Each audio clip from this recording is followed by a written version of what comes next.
안녕하십니까. 자, 2023년 9월 달입니다. 닭띠분들의 그 나이별 운세와 하루하루 일진 중에서 중요한 날 중심으로 살펴보기로 합니다. 자, 그럼 먼저 9월 달 월운세부터 살펴보기로 하죠. 기본적으로 장생살입니다. 이 장생살 같은 경우에는 그동안 추진하던 일들이 어느 정도 결실을 맺어가지고 자신의 뜻을 마음껏 펼치는 좋은 기운이다, 이렇게 볼 수 있습니다.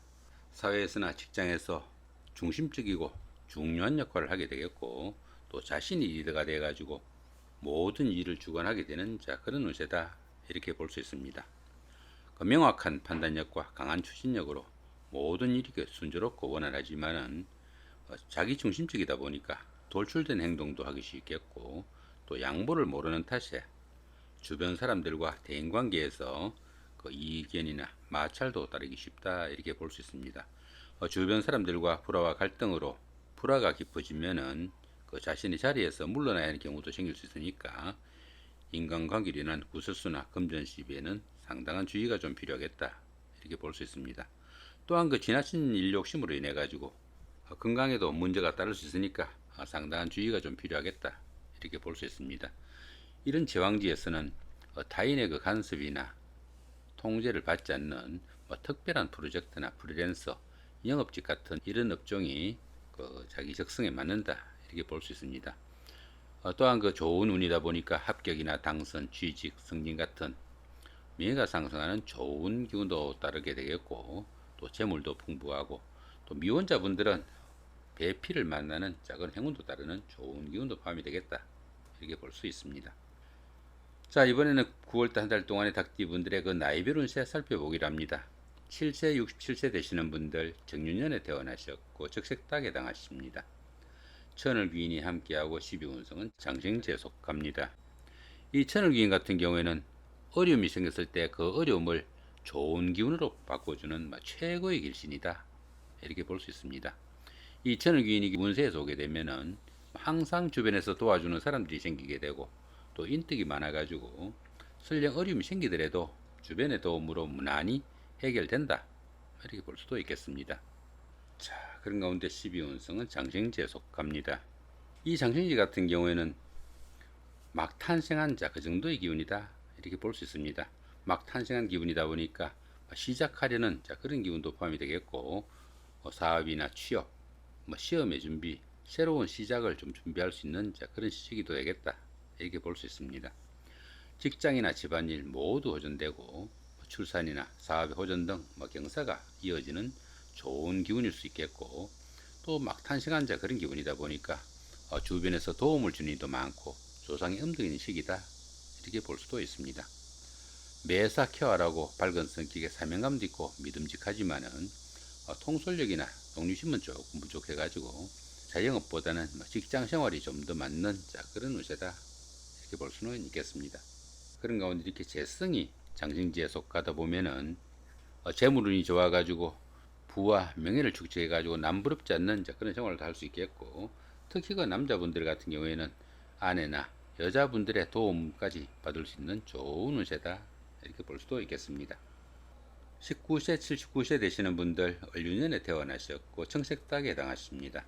천간에 충이 오고 12운성은 절지에 속합니다.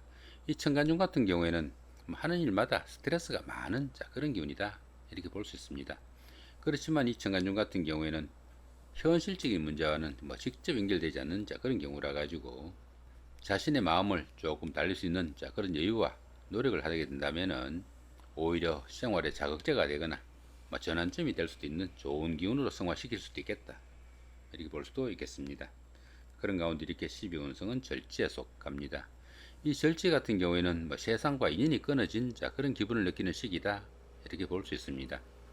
열심히 노력해도 성과도 잘 나타나지 않고 출산이나 육아 아니면 무역이나 유학 같은 이런 일들로 인해 가지고 지금까지 자신이 지내던 그런 생활과 좀 동떨어진 그런 생활을 할 수도 있겠다, 이렇게 볼 수도 있습니다. 주변 이웃들과 소통도 잘 되지 않아 가지고 어쩌면 그 세상과 인연을 끊고 살아가는 샤이닝과 같은 생활일 수도 있겠고, 이렇게 그 12운성이 절지에 속할 때는 새로운 일이나 새로운 사업을 시작하기보다는 지금까지 자신이 일궈 놓은 것들을 다른 사람들로부터 좀 지켜야 되는 그런 시기다, 이렇게 볼 수 있습니다. 자, 그런 가운데 이렇게 관성이 절제에 속하다 보면은 자신의 그 하는 일이나 직업이 남들한테 내세울 것 없는 그런 상태일 수 있겠고, 직장 문제로 힘들거나 어려움이 차는 상황도 생길 수 있겠다, 이렇게 볼 수 있습니다. 특히 그 여자분들은 남편과 인연도 좀 약한 시기니까 부부간의 화목에는 좀 신경을 쓰셔야 되겠다, 이렇게 볼 수도 있겠습니다. 자, 운세를 보시면 어떻습니까? 태지에서 절지로 이렇게 내려오는 기운이었죠. 다음 달에는 어떻습니까? 묘지로 이렇게 상승하는 기운이니까 시간이 가면서 조금씩 회복되겠다, 이렇게 볼 수도 있겠습니다. 자, 31세, 91세 되시는 분들 계윤년에 태어나셨고 흑색닭에 해당하십니다. 12운성은 병지에 속하네요. 이 병지 같은 경우에는 성격은 부드럽고 다정하지만은 공상도 많고 감정이 풍부해가지고 심리적인 기복은 상당히 크고 또 신경적인 반응도 좀 나타나겠다, 이렇게 볼 수 있습니다. 당연히 병지다 보니까 건강관리 좀 주시하셔야 되겠고, 신경성 질환이나 잔병 치레에도 좀 신경을 쓰셔야 되겠다, 이렇게 볼 수도 있겠습니다. 우유부단한 성격에 손재수도 따르기 쉽겠고 또 심리적인 갈등으로 인해 가지고 종교에 좀 빠져들 수도 있는 그런 기운도 포함이 되겠다, 이렇게 볼 수도 있겠습니다.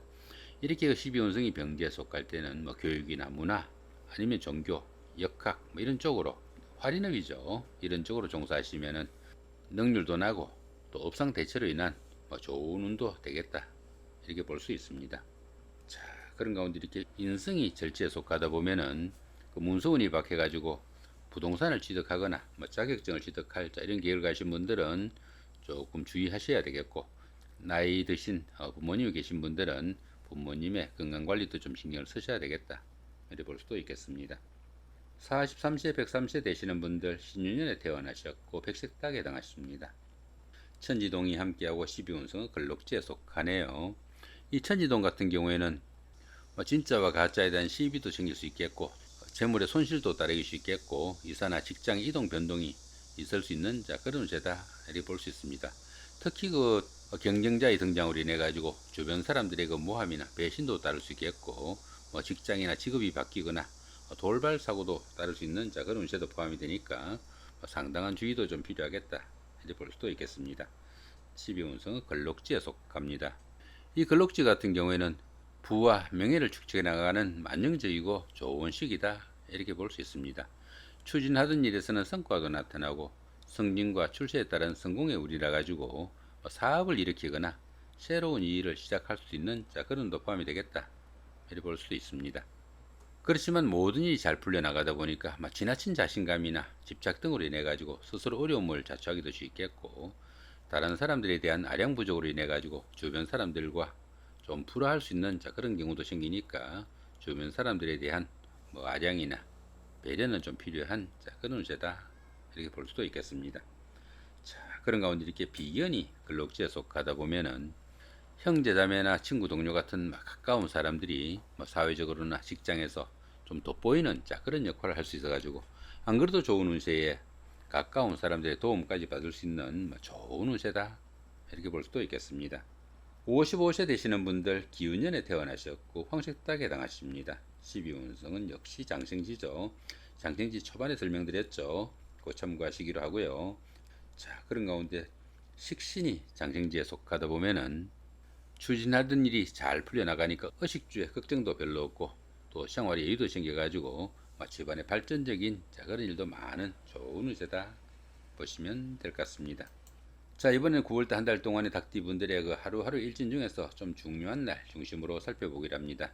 자, 먼저 좋은 날부터 한번 살펴보시면은 1일, 4일, 7일, 8일, 11일, 13일, 16일, 그 다음에 19일, 20일, 23일, 25일, 28일 상당히 좋은 날이 많이 잡혀 있는 것 같네요.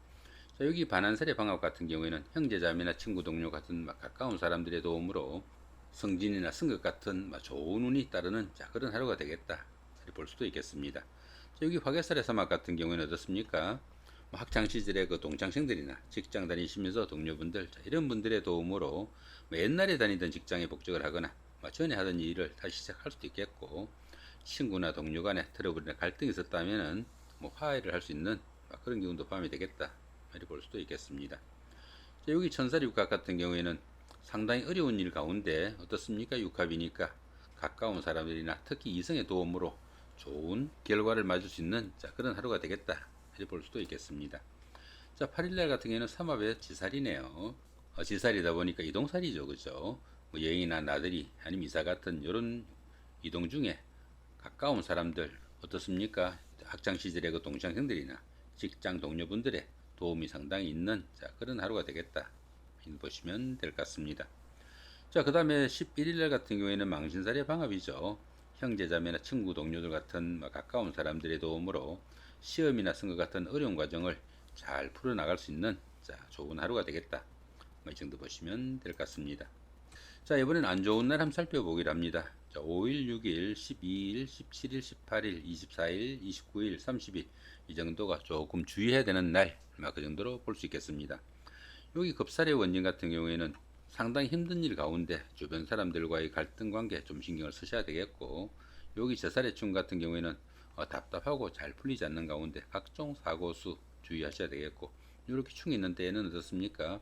부부 간의 갈등에도 좀 신경을 쓰셔야 되겠다. 이 정도 보시면 될 것 같습니다.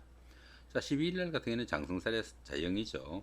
장성살이니까 상당히 잘 풀려나가는 좋은 기운 가운데 각종 손재수나 아니면은 건강관리 좀 신경을 쓰셔야 되는 그런 하루가 되겠다.